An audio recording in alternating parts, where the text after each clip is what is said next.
کہ ان الفاظ سے معلوم ہو رہا ہے کہ حضور اب دنیا میں نہیں رہنا چاہتے، حضور اب دنیا سے رخصت ہونے والے ہیں۔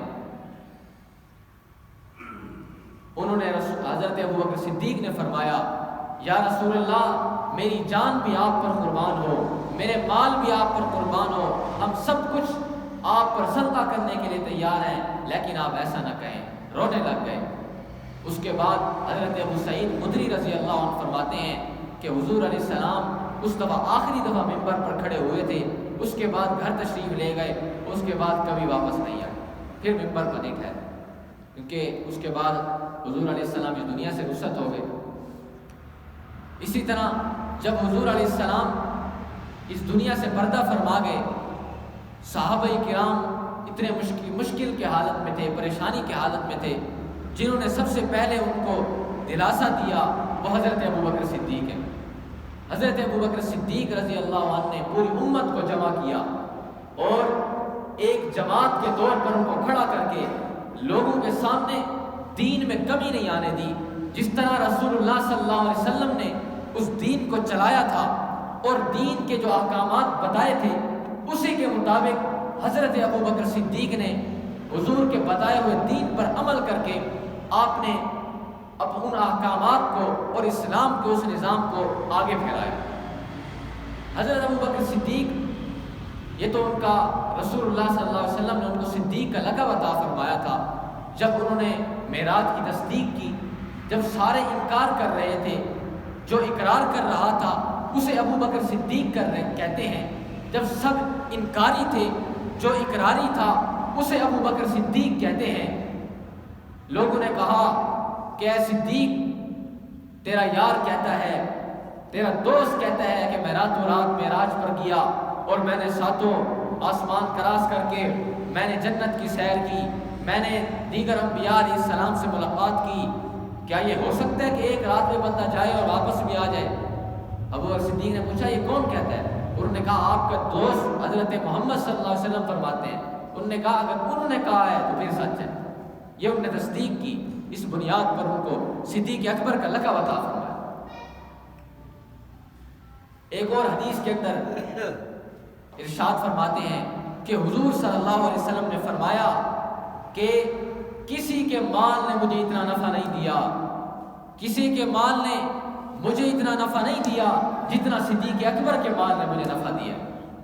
غزوہ تبوک کے موقع پر رسول اللہ صلی اللہ علیہ وسلم نے عام اعلان کر دیا کہ اسلام کے لیے چندے کی ضرورت ہے، جس کے جو اپنی وسعت کے مطابق ہر کوئی چندہ پیش کرے۔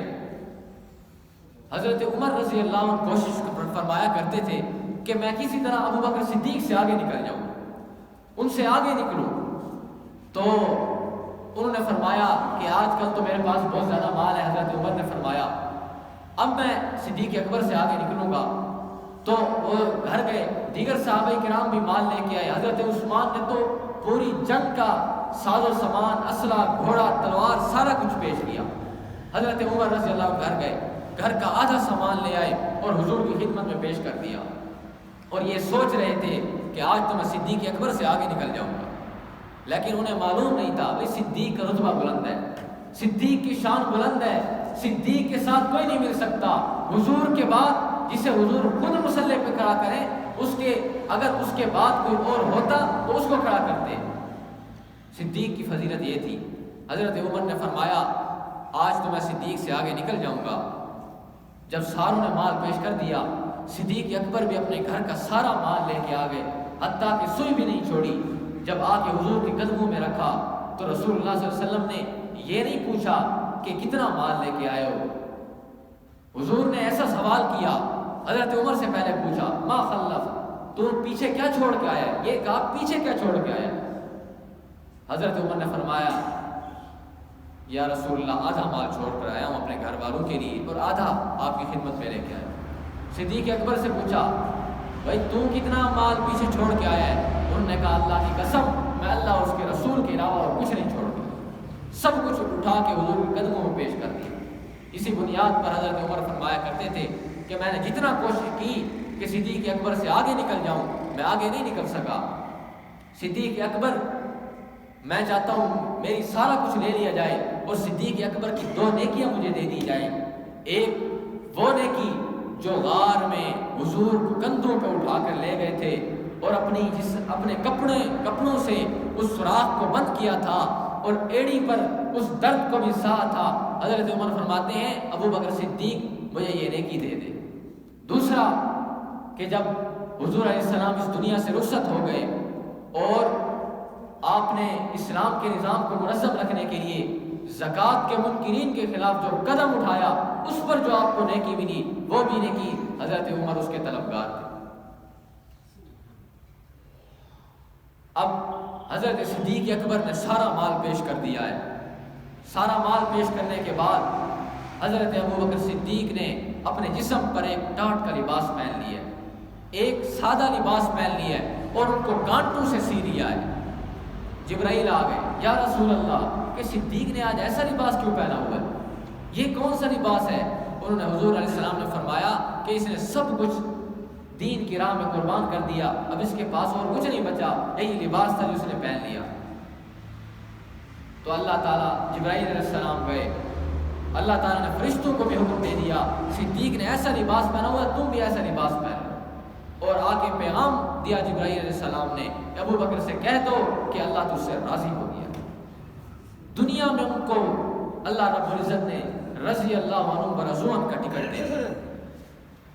آج ہم کسی کو خوش کرنے کے لیے, کسی کو راضی کرنے کے لیے بہت کوششیں کرتے ہیں اور محنت کرتے ہیں, کسی سے کوئی بات منوانے کے لیے ہم محنت کرتے ہیں, لیکن ابو بکر صدیق نے جو محنت کی ان کی محنت کے ساتھ کسی کی محنت نہیں مل سکتی. ابو بکر صدیق رضی اللہ تعالیٰ عنہ سب سے پہلے صحابی, خلیفہ اول, خلیفہ بلا فصل, سب سے پہلے صحابی ہیں. ان کی امامت پر, ان کی خلافت پر امت کا اجماع ہے. ایک مرتبہ رسول اللہ صلی اللہ علیہ وسلم اور صحابہ کرام ایک محفل سجائے ہوئے بیٹھے تھے. رسول اللہ صلی اللہ علیہ وسلم نے ارشاد فرمایا کہ مجھے 3 چیزیں پسند ہیں. حضرت ابو بکر صدیق کھڑے ہوئے, انہوں نے کہا یا رسول اللہ مجھے بھی 3 چیزیں پسند ہیں. حضرت عمر کھڑے ہوئے, یا رسول اللہ مجھے بھی 3 چیزیں پسند ہیں. حضرت عثمان کھڑے ہوئے, یا رسول اللہ مجھے بھی 3 چیزیں پسند ہیں. حضرت علی کھڑے ہوئے, انہوں نے کہا یا رسول اللہ مجھے بھی 3 چیزیں پسند ہیں. تھوڑی دیر گزری, جبرائیل علیہ السلام آ گئے. انہوں نے کہا یا رسول اللہ آج کیسی محفل سجائی ہوئی ہے کہ سارے کہہ رہے ہیں مجھے 3 چیزیں پسند ہیں. تو جبرائیل علیہ السلام نے فرمایا مجھے بھی 3 چیزیں پسند ہیں. جبرائیل علیہ السلام چلے گئے اللہ رب العزت کی طرف. تھوڑی دیر بعد واپس آتے ہیں اور آ کے رسول اللہ سے فرماتے ہیں یا رسول اللہ رب العزت فرما رہے ہیں مجھے بھی 3 چیزیں پسند ہیں. اب دیکھو صدیق اکبر کی کیا چیزیں تھیں. صدیق اکبر کی آپ پسند تو دیکھو, صدیق اکبر کی سوچ تو دیکھو, ان کی فکر تو دیکھو, ان کی رسول اللہ سے محبت تو دیکھو, محبت کا انداز تو دیکھو, کیا رہے ہیں. حضرت عثمان نے فرمایا کہ مجھے یہ پسند ہے کہ مال میرا ہو اور غریبوں پہ خرچ ہو, غریب ہوں میں ان کو کپڑے پہناؤں, غریب ہوں میں ان کو کھانا کھلاؤں, یہ 3 چیزیں. حضرت ابو بکر صدیق نے فرمایا کیا ہی بات کی, یا رسول اللہ میرا دل چاہتا ہے آنکھ میری ہو اور میں آپ کو دیکھوں, مال میرا ہو اور آپ کی ذات پہ خرچ ہو, بیٹی میری ہو اور آپ کے نکاح میں ہو. صدیق اکبر کی پسند تو دیکھو کیا فرما رہے ہیں, بھئی مال میرا ہو, آپ پر خرچ ہو, بیٹی میری ہو, آپ کے نکاح میں ہو, آنکھ میری ہو اور آپ کو دیکھتی رہے. اور یہ تینوں چیزیں اللہ رب العزت نے پوری کی. غار میں صدیق اکبر نے آمنے سامنے دیکھا, اپنی گود میں بٹھا کے دیکھا, اپنے سیاں سلا کے دیکھا حضور علیہ السلام کو. ایسا کسی نے نہیں دیکھا جتنا صدیق اکبر نے دیکھا. بیٹی بھی حضرت عائشہ رضی اللہ تعالی عنہا جو اس امت کی ماں ہیں اور ہماری ماں ہیں, مسلمانوں کی ماں ہیں, وہ بھی حضور علیہ السلام کے نکاح میں ہو. کسی نے نکاح نہیں, یہاں نکاح نہیں ہوا, عرش بری پر اللہ رب العزت نے ان کا نکاح پڑھا ہے. جبرائیل علیہ السلام آ گئے, یا رسول اللہ یہ تصویر دیکھ رہے ہیں, یہ آپ کے نکاح میں اللہ رب العزت نے اس سے آپ کا نکاح کر دیا. یہ کون ہے؟ یہ عائشہ ہے, ہماری ماں سیدہ طیبہ طاہرہ مطہرہ منزہ عتیقہ خطیبہ. یہ حضرت عائشہ صدیقہ رضی اللہ عنہ کا مقام ہے۔ ایک صحابی فرماتے ہیں کہ میں نے رسول اللہ صلی اللہ علیہ وسلم سے فرمایا، میں نے رسول اللہ سے سوال کیا، یا رسول اللہ آپ کو سب سے زیادہ کون پسند ہے، کس سے محبت ہے؟ حضور علیہ السلام نے ارشاد فرمایا سب سے زیادہ مجھے عائشہ سے محبت ہے، عائشہ سے۔ اس کے بعد اس نے فرمایا یا رسول اللہ میں مردوں کے بارے میں پوچھ رہا ہوں، ان سے مردوں میں سے کس سے محبت ہے؟ رسول اللہ صلی اللہ علیہ وسلم نے فرمایا عائشہ کے بعد صدیق اکبر سے محبت ہے۔ اگر وہ محبت کر رہے ہیں، قائد محبت کر رہا ہے تو کارکن بھی محبت کر رہا ہے، امیر محبت کر رہا ہے تو اس کا جو نیچے رہنے والا اور اس سے محبت کرنے والا ہے وہ بھی ان کے ساتھ ہے۔ ابو بکر صدیق کو اللہ رب العزت نے ایسا مرتبہ عطا فرمایا کہ ہجرت کے ساتھی بنا دیا اور ان کو غار کا بھی ساتھی بنا دیا، مزار کا بھی ساتھی بنا دیا۔ آج کچھ لوگ کہتے ہیں کہ صدیق اکبر کو جب خلافت ملی تھی، بلکہ وہ تو خلافت کو مانتے نہیں، وہ کہتے ہیں کہ انہوں نے رسول اللہ صلی اللہ علیہ وسلم کی بیٹی سیدہ فاطمہ کا جو باغ تھا وہ غصب کر لیا تھا، کھینچ لیا تھا، تو حضرت فاطمہ ان کے پاس آئی تھی باغ مانگنے کے لیے۔ لیکن ایک طرح سے وہ یہ کہتے ہیں اور پھر کبھی کہتے ہیں کہ ہم حضور کو صدیق کو پہلا خلیفہ نہیں مانتے، صدیق کو پہلا خلیفہ نہیں مانتے۔ بھائی اگر فاطمہ رضی اللہ تعالی عنہ ان کے پاس گئی تھی، وہ کس لیے گئی تھی؟ وہ خلیفہ تھے تو ان کے پاس گئی تھی، خلیفہ بلا فصل تھے، پہلے خلیفہ تھے تو انہی کے پاس گئی تھی۔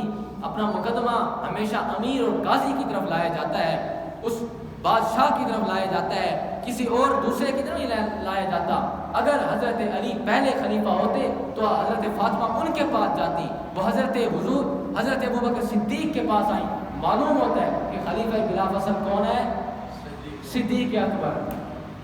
خلیفہ بلا فصل کون ہے؟ صدیق اکبر۔ جس کو حضور نے مصلی پر کھڑا کیا وہ کون ہے؟ صدیق اکبر۔ حضور علیہ السلام بیماری کی حالت میں ہیں، عشاء کی نماز کا وقت ہے، کھڑے ہوتے ہیں پھر گر جاتے ہیں، پھر سو جاتے ہیں، پھر کھڑے ہوتے ہیں، پوچھتے ہیں نماز ہو گئی؟ فرمایا آپ کا انتظار ہے۔ پھر عشاء آ جاتی ہے، پھر آنکھ کھلتی ہے، یا اللہ کے رسول پوچھتے ہیں بھائی نماز ہو گئی؟ نہیں آپ کا انتظار ہے، پھر لیٹ جاتے ہیں۔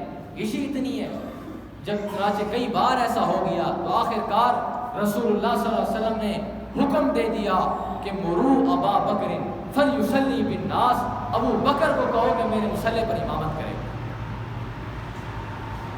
ابو بکر کو کہو کہ وہ آ جائے اور نماز پڑھائے اور میری امامت کرائے۔ حضرت عمر بھی موجود تھے، کچھ صحابہ نے کہا کہ حضرت عمر آگے بیٹھے ہیں، حضرت ابوبکر صدیق پیچھے ہیں، تو وہ آگے آ جائیں، قریب بیٹھیں۔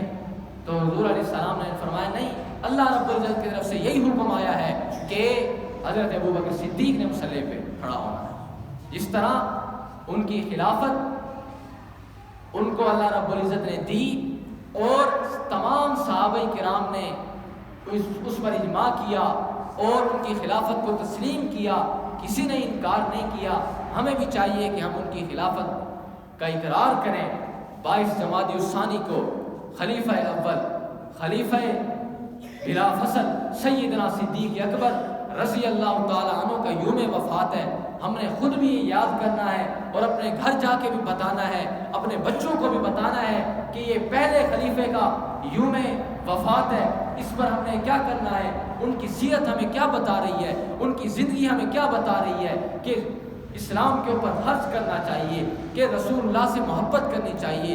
ان کی تجارت، اگر کوئی تجارت میں کامیابی حاصل کرنا چاہتا ہے تو وہ بھی صدیق اکبر کی سیرت پڑھ سکتا ہے، کیونکہ ان کی سیرت، وہ بھی بہت بڑے تاجر تھے، کوئی سردار ہے وہ بھی ان کی سیرت پڑھ سکتا ہے، کوئی حکمران ہے وہ بھی ان کی سیرت پڑھ سکتا ہے اور کامیاب ہو سکتا ہے۔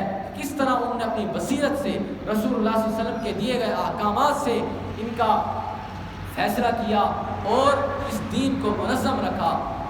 ہمیشہ جو ایک بڑا دنیا سے جاتا ہے اس کی جو کامیاب اولاد ہوئی ہوتی ہے جو اس کے بعد اس کے نظریے کو آگے چلاتی ہے۔ صدیق اکبر نے رسول اللہ صلی اللہ علیہ وسلم کے دیے گئے احکامات پر عمل کیا اور لوگوں کو صحیح طرح سے دین سمجھایا۔ منکرین زکوٰۃ کے خلاف انہوں نے جہاد کیا اور اللہ اور اس کے رسول کے دین کے احکامات پر پورا عمل کیا۔ ہمیں چاہیے کہ ہم بھی ان کی سیرت پر عمل کریں اور ہر طرح سے ان کی زندگی کو سمجھنے کی کوشش کریں۔ دعا ہے کہ اللہ تعالیٰ ہمیں ان کی سیرت پر عمل کرنے والا بنائے۔ وما علینا الا البلاغ۔